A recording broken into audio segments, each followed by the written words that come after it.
Hey everyone, स्वागत करता हूं आप सबका एक बार फिर से बिहार बोर्ड के number 1 channel Bihar board study पे। जी हां दोस्तों, यानी आप लोगों का बहुत ही ज्यादा डिमांड था कि सर आप हिस्ट्री का हम लोगों को जो है सब्जेक्टिव क्वेश्चन और ऑब्जेक्टिव यानी प्रोवाइड कीजिए। तो डियर स्टूडेंट, जैसे कि आप लोग का एग्जाम का और कुछ ही दिन मात्र बचा हुआ है और आप लोग का सब्जेक्टिव का तैयारी बिल्कुल भी नहीं हुआ है।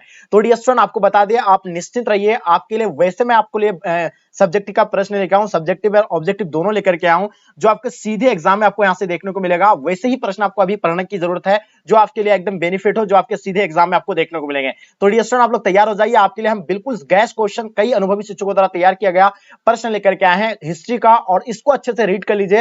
हो सके तो आप लोग अच्छे से यानी नोट कर लीजिएगा। ये आपका यानी हिस्ट्री का यानी इंटरमीडिएट एग्जामिनेशन 2023 के एग्जाम के लिए बिहार बोर्ड द्वारा चुना गया प्रश्न लेकर के आए हिस्ट्री का। ठीक है, सब्जेक्टिव एंड ऑब्जेक्टिव क्वेश्चन को हम लोग कवर करने जा रहे हैं। तो डियर स्टूडेंट, क्योंकि आप लोग का डिमांड था, जब आप हमें इतना सपोर्ट और प्यार कर रहे हैं तो अब हम क्यों नहीं आप लोग के लिए इतना कर सकते हैं।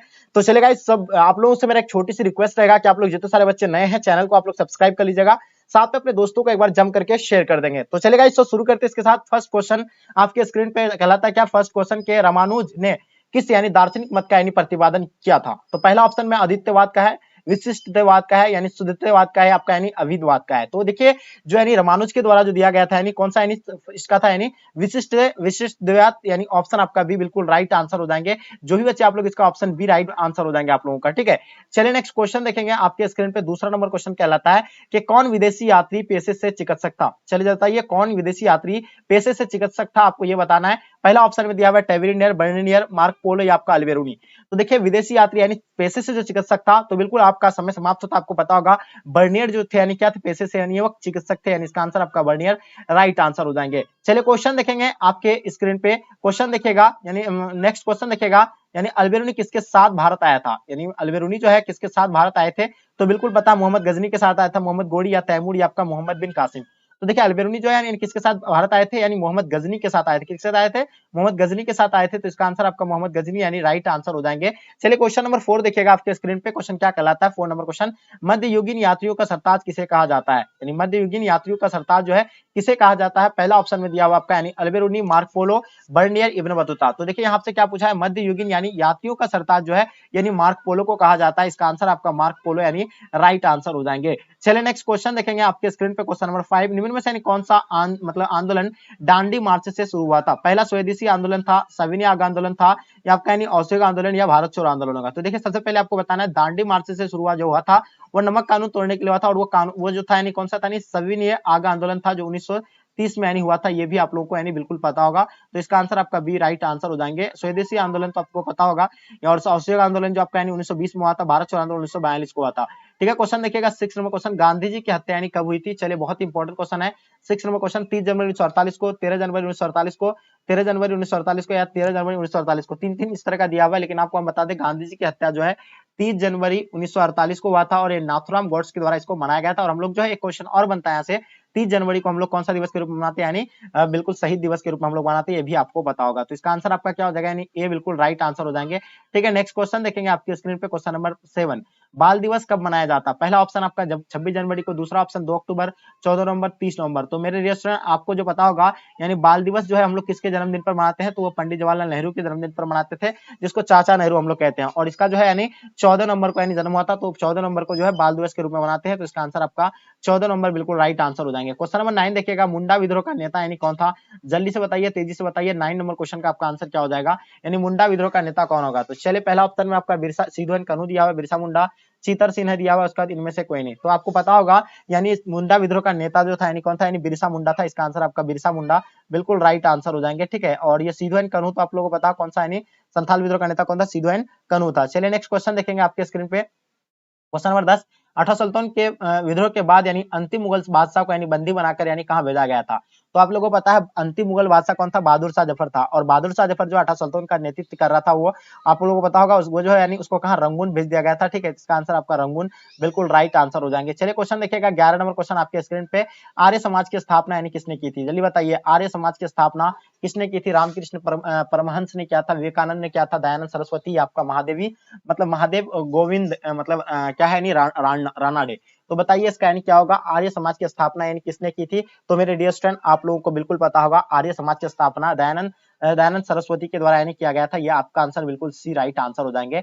यानी आर्य समाज की स्थापना किसके द्वारा किया गया था, दयानंद। हाँ जल्दी बताइए।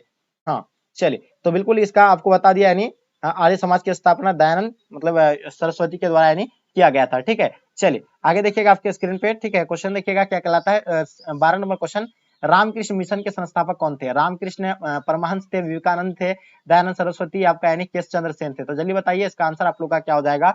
हाँ, रामकृष्ण मिशन के संस्थापक यानी कौन थे, ये आपको बताना है। 4 ऑप्शन आपके सामने दिया हुआ है। चलिए जल्दी बताइए क्या होगा। हाँ, तो रामकृष्ण मिशन की स्थापना जो आपको पता होगा स्वामी विवेकानंद थे, ये आप लोगों को बिल्कुल पता होगा। स्वामी विवेकानंद यानी रामकृष्ण मिशन की स्थापना यानी स्वामी विवेकानंद था। तो इसका आंसर आप लोगों का भी बिल्कुल राइट आंसर हो जाएंगे। ठीक है, चलिए बहुत बढ़िया। और ये तो आप लोगों को बता दिए, यहाँ आप लोग भूलिएगा नहीं, आर्य समाज की स्थापना दयानंद सरस्वती ने किया था। और यहाँ पर रामकृष्ण मिशन के संस्थापक जो थे यानी स्वामी विवेकानंद थे, यानी इसका आंसर आपका बी बिल्कुल राइट आंसर हो जाएंगे। क्वेश्चन नंबर 13 देखिएगा, वेदों की और चलो की यानी किसने नारा दिया था? विवेकानंद दिया था, राम मनोहर लोहिया दिया था, तुलसीदास दिया था, दयानंद सरस्वती दिया था। चलिए जल्दी बताइएगा, वेदों की ओर चलो का नारा जो है किसने दिया था? ठीक है, वेदों की ओर चलो का नारा किसने दिया था? Good, very good. तो सब बच्चे का आंसर बिल्कुल परफेक्ट आ रहा है, यानी दयानंद सरस्वती, इसका स्वामी दयानंद सरस्वती राइट आंसर हो जाएंगे। वेदों की ओर चलो का, वेदों की ओर वापस लौटो यानी इसका नारा जो है ये दिया था, यानी किसने दिया था? वे दयानंद यानी सरस्वती दिया था। ऑप्शन आपका डी बिल्कुल राइट आंसर हो जाएंगे। क्वेश्चन देखिएगा आपके स्क्रीन पे 14 नंबर क्वेश्चन, थियोसोफिकल सोसाइटी का यानी भारत में मुख्यालय कहाँ था? तो बताइए आप लोग, बेलूर है, अवरडी है, काशी है, अडियार है। तो पता है थियोसोफिकल जो है ये सोसाइटी की स्थापना ये मद्रास में हुआ था। मद्रास के किस जगह, यानी तुम अडियार, मतलब इसका आंसर आपका क्या हो जाएगा, यानी अडियार, यानी ऑप्शन आपका डी बिल्कुल राइट आंसर हो जाएंगे। बहुत ही इंपॉर्टेंट क्वेश्चन था आपके एग्जाम के लिए, और ये सारा क्वेश्चन को अच्छे से रीड कर लीजिए, इससे एक भी क्वेश्चन आपको बाहर नहीं दिखेंगे। क्वेश्चन नंबर 15 देखिएगा, किस कमीशन को यानी भारत में शिक्षा का मतलब क्या है, मेघना करता कहा जाता है? चलिए जल्दी बताइए, हंटन कमीशन का। इसके बाद आप लोगों को सब्जेक्टिव क्वेश्चन कवर किया जाएगा, एकदम कैश क्वेश्चन है, आप लोगों को मिस नहीं करना चाहिए, एक एक क्वेश्चन को अच्छे से देखना चाहिए। तो जो है मेघना करता जो है यानी मतलब इसको हंटर कमीशन को कहा जाता है, वुड स्पेस को रेल मतलब रेलवे कमीशन को, आपका सोलर मतलब क्या शेल्डर कमीशन को। तो बिल्कुल आपको पता होगा इसका आंसर यानी वुड स्पेस राइट आंसर हो जाएगा। मेघना जो किसे कहता है, वुड स्पेस को कहा जाता है। तो इसका आंसर आप लोग का भी बिल्कुल राइट आंसर हो जाएंगे। ठीक है, हाँ, किस कमीशन को भारत में शिक्षा का मेघनाता कहा जाता है? तो ये बिल्कुल आपको पता है। हाँ, तो जो है इसको यानी किसको कहा जाता है, जल्दी बताइएगा आप लोग। तो बिल्कुल आप लोगों का आंसर बिल्कुल परफेक्ट आ रहा है। ठीक है, तो इसका आंसर आपको जो है मतलब बता दिए, वुड स्पेस राइट आंसर हो जाएंगे। क्वेश्चन देखिएगा 16 नंबर क्वेश्चन आपके स्क्रीन पे, भारत में पहला आधुनिक सूती कपड़ा मिल कब स्थापित किया गया था? तो बिल्कुल आपको पता है 1854 में जो है पहला सूती कपड़ा मिल स्थापित किया गया था। और ये कहाँ पे किया गया था? ये मुंबई में किया गया था। तो इसका आंसर आपका मुंबई बिल्कुल राइट आंसर हो जाएंगे। क्वेश्चन देखिएगा आपके स्क्रीन पे, क्वेश्चन नंबर क्या कहलाता है, 17 नंबर क्वेश्चन आपके स्क्रीन पे आ गया, भारत में प्रेस का मुक्तदाता किसे कहा जाता है? भारत में प्रेस मुक्तदाता यानी किसे कहा जाता है? लॉर्ड लीटन को, चार्ल्स मेटकॉफ को, आपका डलहौजी को, आपका लॉर्ड कर्जन को। तो बिल्कुल आपको पता होगा चार्ल्स मेटकॉफ को जो है यानी भारत में प्रेस मुक्तदाता यानी कहा जाता है। ठीक है, तो इसका आंसर आप लोग का भी बिल्कुल राइट आंसर हो जाएंगे। क्वेश्चन देखिएगा आपके स्क्रीन पे, गांधी इराविन समझौता यानी कब हुआ था? 1928 में, 1931 में, 1935 में, 1938 में। तो देखिए गांधी इराविन समझौता जो है ये जो है 1931 में हुआ था, ये आप लोग को बिल्कुल पता होगा। और 1931 में जो है प्रथम गोलमेज सम्मेलन हुआ था, 1932 को द्वितीय, 1932 को जो है तृतीय हुआ था, 1930 को जो है प्रथम हुआ था, 1931 को यानी द्वितीय मतलब क्या हुआ था, यानी गोलमेज सम्मेलन हुआ था। क्वेश्चन देखिएगा 19 नंबर क्वेश्चन, अलीगढ़ आंदोलन के जनक कौन थे? तो देखिए अलीगढ़ आंदोलन के आपको जनक बताना, आपके सामने 4 ऑप्शन दिया हुआ है, जल्दी बताइए इसका आंसर क्या हो जाएगा। चलिए आपको देखिए 5 से 10 सेकंड का हम समय दे रहे हैं, जल्दी से बताइएगा इसका आंसर क्या हो जाएगा। ठीक है, चलिए बताइए। आपको इसमें ये क्वेश्चन बहुत इंपॉर्टेंट है, इसलिए आपको हम बता रहे हैं, अच्छी तरीके से आपको यानी पता होना चाहिए। तो बिल्कुल सब बच्चों को पता होगा, यानी सर सैयद अहमद खान, इसका आंसर आपका डी बिल्कुल राइट आंसर हो जाएंगे। यानी अलीगढ़ आंदोलन के जनक जो थे यानी सर सैयद अहमद खान था। शौकत अली भी नहीं होगा, आगा खां भी नहीं होगा, मोहम्मद अली जिन्ना भी नहीं होगा। क्वेश्चन देखिएगा आपके स्क्रीन पे 20 नंबर क्वेश्चन, निम्न से कौन सा यानी गरम दल का नेता था? तो देखिए गरम दल और नरम दल आपको पता होगा।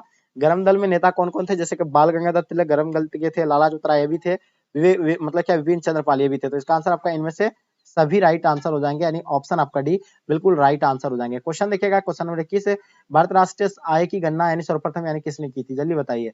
ठीक है, तो देखिए भारतीय राष्ट्रीय आय की गणना सबसे पहले सर्वप्रथम जो किया गया था वो आपको पता होगा दादा भाई नौरोजी के द्वारा किया गया था। तो इसका आंसर आपका दादा भाई नौरोजी, यानी इसका आंसर आप लोग का भी राइट आंसर हो जाएंगे। विधवा विवाह का यानी प्रबल समर्थक कौन थे? तो विधवा विवाह का प्रबल समर्थक आपको बताना है। तो बिल्कुल आपको पता होगा, यानी आपको बाल गंगाधर तिलक होगा या लोकमान्य तिलक होगा, जल्दी बताइए, जल्दी बताएंगे। ठीक है, विधवा विवाह के प्रबल समर्थक थे। चलिए जल्दी बताइए क्या होगा इसका आंसर। हाँ, तो यहाँ आपका यानी लॉक लॉक मतलब तिलक है, या आपका यानी राममोहन राय होगा, दादा भाई नौरोजी या ईश्वर चंद्र विद्यासागर। तो देखिए इसका आंसर आपका ईश्वर चंद्र विद्यासागर, इसका आंसर आपका डी बिल्कुल राइट आंसर हो जाएंगे। बहुत बढ़िया क्वेश्चन देखिएगा। 23 नंबर क्वेश्चन, बम्बई में गणेश उत्सव एक एवं शिवाजी उत्सव की शुरुआत यानी किसने की थी? देखिए बम्बई में जो गणेश उत्सव एवं शिवाजी उत्सव की शुरुआत जो है वो किसके द्वारा किया गया था, जल्दी बताइएगा। हाँ, बॉम्बे में गणेश उत्सव एवं शिवाजी उत्सव की शुरुआत यानी किसने की? चलिए गुड, बहुत बढ़िया, क्या बात है। सब बच्चे का आंसर आप लोग का यानी राइट आंसर आ रहा है। ठीक है, ठीक है, बहुत बढ़िया। यानी बाल गंगाधर तिलक, लोकमान्य यानी बाल गंगाधर तिलक, इसका आंसर आपका राइट आंसर हो जाएंगे। ठीक है, जो भी बच्चे यानी बाल गंगाधर तिलक बता रहे हैं बिल्कुल राइट आंसर हो जाएंगे। क्वेश्चन नंबर 24, सत्य शोधक समाज की स्थापना किसने की थी? ज्योतिबा फुले होगा, अंबेडकर होगा, गांधी जी होगा, नारायण गुरु होगा। तो देखिए सत्य शोधक समाज की स्थापना जो है ज्योतिबा फुले के द्वारा यानी किया गया था। इसका आंसर आप लोगों का ए राइट आंसर हो जाएंगे। क्वेश्चन देखिएगा आपके स्क्रीन पे, क्वेश्चन नंबर 25, आनंद मठ पुस्तक की रचना यानी किसने की थी? चलिए जल्दी से बताइए, तेजी से आप लोग आंसर देने का प्रयास कीजिएगा। आनंद मठ पुस्तक की रचना यानी किसने किया था, जल्दी बताएंगे। आनंद मठ पुस्तक की रचना किसने की? हाँ, तो चलिए बिल्कुल आप सब बच्चे बताएंगे सर बंकिम चंद्र चटर्जी। तो बिल्कुल इसका आंसर आपका बंकिम चंद्र चटर्जी, इसका आंसर आप लोग का सी राइट आंसर हो जाएंगे। क्वेश्चन देखिएगा, देखिए 30 क्वेश्चन जो है इसमें से हम लोग यानी ऑब्जेक्टिव लिए हैं, उसके बाद सारा सब्जेक्टिव करेंगे। ठीक है, रविन्द्रनाथ टैगोर को यानी किस रचना के लिए यानी नोबेल पुरस्कार मिला था? यानी पुष्पांजलि के मिला, गीतांजलि, आपका आनंद मठ, या आपका यानी कवितावली। तो सब बच्चों को पता है कि रविन्द्रनाथ टैगोर को जो है यानी नोबेल पुरस्कार मिला था, लेकिन उसको जो है गीतांजलि के लिए यानी मिला था। तो इसका आंसर आप लोगों का गीतांजलि राइट आंसर हो जाएंगे। क्वेश्चन देखिएगा, हिंदू महासभा की स्थापना यानी कब हुआ था? तो हिंदू महासभा का स्थापना यानी कब हुआ था, ये आप लोग बताइएगा। चलिए बिल्कुल लाजवाब, सब बच्चे का आंसर यानी परफेक्ट आना चाहिए। 1915, 1918, 1925, 1930। तो इसका आंसर आपका 1915 यानी राइट आंसर हो जाएंगे। ठीक है, देखिएगा क्वेश्चन आपके स्क्रीन पे, मुस्लिम लीग ने पाकिस्तान का यानी प्रस्ताव यानी कब पारित किया था? देखिए पाकिस्तान का प्रस्ताव जो है यानी किसके द्वारा यानी पारित किया गया था, आप लोगों को पता होगा, जल्दी बताइए। तो देखिए पाकिस्तान शब्द का जन्मदाता किसे कहा जाता है?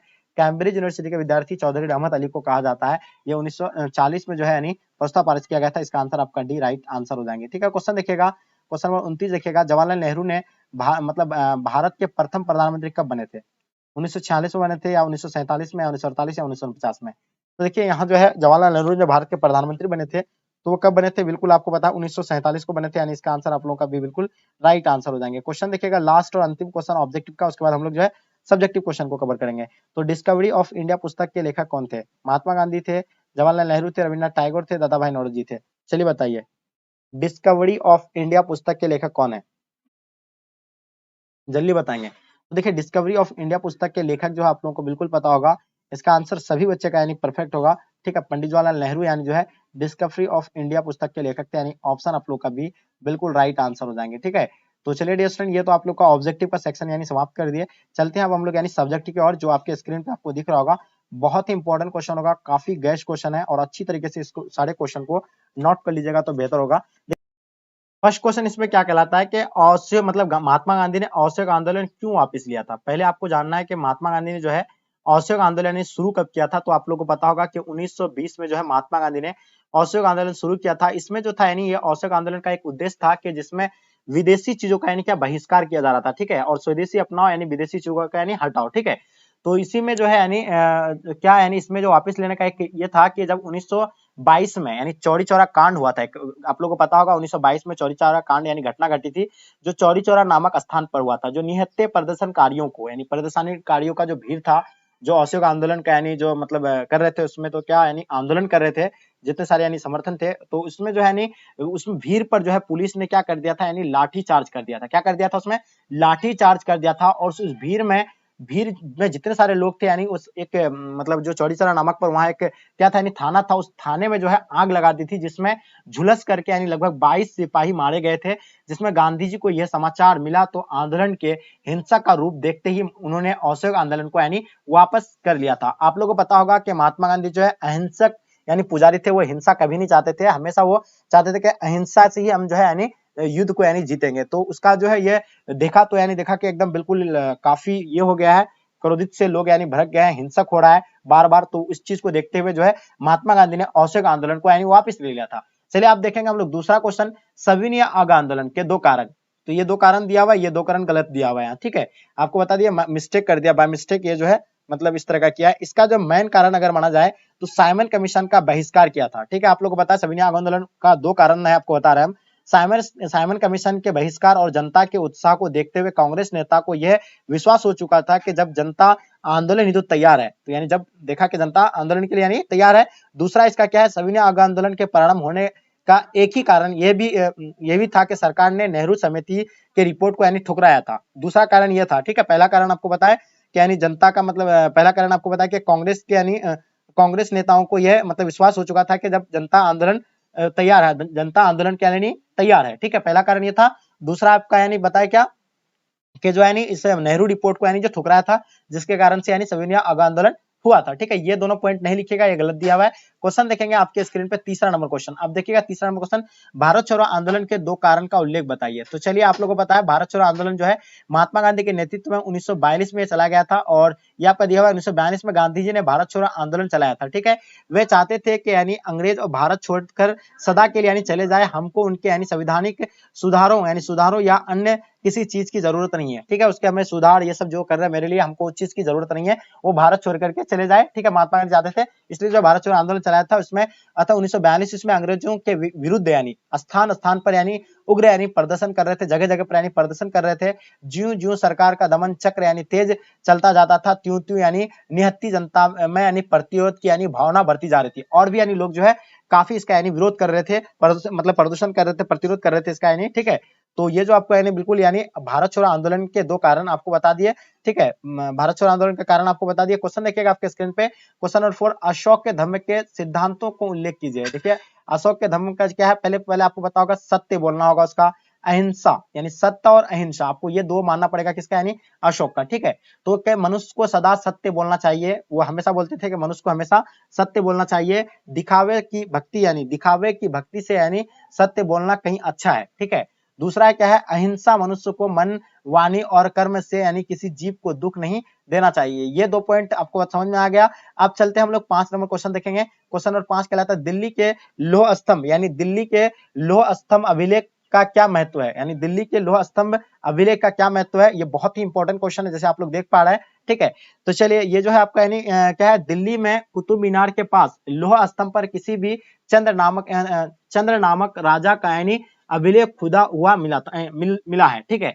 तो दिल्ली में कुतुब मीनार के पास लौह स्तंभ पर किसी चंद्र नामक राजा का जो है अभिलेख खुदा हुआ मिला था। आपको पता है ये दिल्ली का लौह स्तंभ जो है किस चीज का बना हुआ है, पीटा हुआ लोहा का बना हुआ है, जो ज्यों का त्यों अभी वैसा का वैसा ही अभी पड़ा हुआ है, इसमें जंग कभी नहीं लगा है, ठीक है ना लगेगा, क्योंकि ये क्या है पीटा हुआ लोहा का बना हुआ है। ये जो है मतलब क्या, ये जो किसका राजा का था आपको यानी चंद्र नामक राजा का जो है अभिलेख खुदा हुआ मिला। यह अभिलेख चंद्रगुप्त विक्रमादित्य के नाम से अब यानी जोड़ा जाता है। इस अभिलेख से पता चलता है कि चंद्र ने यानी पश्चिम उत्तर दिशा में और बंगाल में नियंत्रण विजय प्राप्त की और अपने यानी वंश की कीर्ति को 4 चांद लगाए थे। तो ये आपका यानी 5वां पॉइंट था।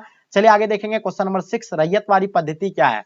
तो बिल्कुल आपको पता है रैयतवाड़ी पद्धति जो होता है वैसे व्यवस्था जो यानी दक्षिण पश्चिम यानी भारत में जो है यानी एक बंदोबस्त लागू किया गया था, यानी रैयत बंदोबस्त लागू किया गया था, जिसके अंतर्गत किसान यानी क्या होते थे यानी भूमि का मालिक होते थे। किसान जो होते थे यानी भूमि का मालिक होते थे, वह भूराजस्व यानी भुगतान यानी करते थे, यानी जो यानी टैक्स वसूला जाता था वो यानी भूराजस्व यानी जो अभी बताया आपको, ये टैक्स जो है यानी देते थे, यानी वो टैक्स यानी चुकाना होता था, ठीक है। तब वो जो है जब तक यानी चुकाते थे तब तक उससे भूमि को यानी जो है वो सुरक्षित रख सकते थे, ठीक है। समर्थकों का कहना है कि यह वही व्यवस्था है जो भारत में पहली से ही थी। अब बाद में यह व्यवस्था मद्रास और बॉम्बे में प्रेसिडेंसियों में भी यानी लागू की गई थी। इस व्यवस्था में 20 से 30 वर्ष बाद यानी संशोधन कर दिया जाता था।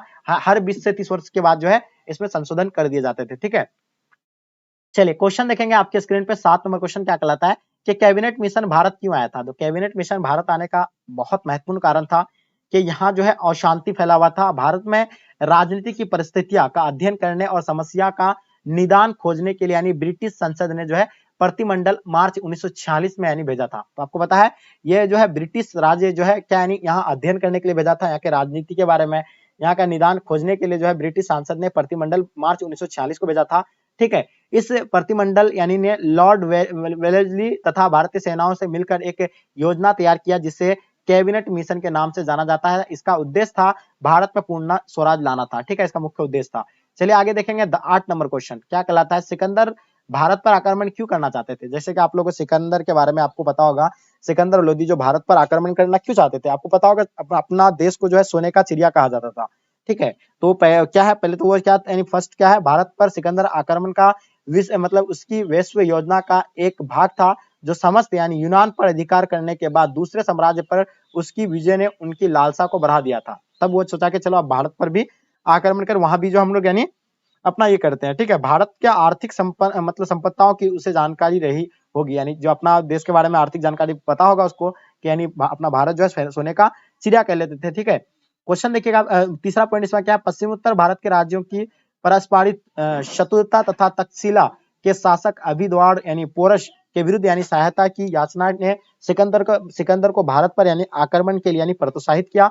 उसका चौथा पॉइंट था इसमें कि भौगोलिक ज्ञान की यानी अपेक्षाओं ने उसे भारत पर आक्रमण करने मतलब आक्रमण को प्रोत्साहित किया था। तो ये था आपका यानी बिल्कुल क्या पॉइंट था, 1 2 4 4 पॉइंट आपको बताए सिकंदर और भारत पर आक्रमण करने यानी क्यों चाहते थे, ठीक है। क्वेश्चन नंबर 9 देखिएगा, कलिंग युद्ध का यानी अशोक पर क्या प्रभाव पड़ा, यानी कलिंग युद्ध का अशोक पर क्या प्रभाव पड़ा। तो आप लोग को पता है कलिंग युद्ध 263 ईस्वी पूर्व को हुआ था। कलिंग युद्ध में एक मतलब भीषण यानी जो है मतलब क्या रक्तपात यानी जो लोगों को हत्या कर दिया जाता था, यानी कई सैकड़ों लोगों को जो है मार दिया जाता था। उसमें देखकर अशोक का दिल क्या हो गया, यानी दहल गया। अशोक को जो है दिल उसका दहल गया, उसको डर हो गया अंदर में, उसे युद्ध के नाम से यानी घृणा आने लगा, उसको अजीब अब जो वो यानी नफरत करने लगा उससे, ठीक है।